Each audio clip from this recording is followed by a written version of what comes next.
योग्यमाभीतात् शोभामानं महीयसे नान्यं धनं पशुं बहुपुत्रलाभं सतसं वत्सरं दीर्घमायुः सुमङ्गलीर्यं वधूरिमागुं समेत पश्यताम्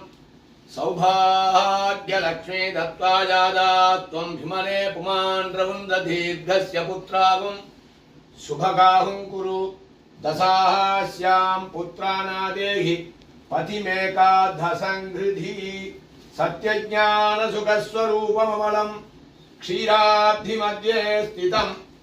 शान्तारूढमतिप्रसन्नवदनं भूषासहस्रोज्ज्वलं त्रयक्षं त्रक्षपिनागजा भयकरान् बिभ्राणमर्कश्चलिं छत्रीभूतपणीन्द्रबिन्दुतबलं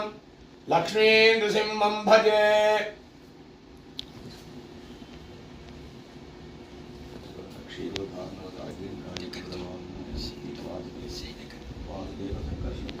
राम राम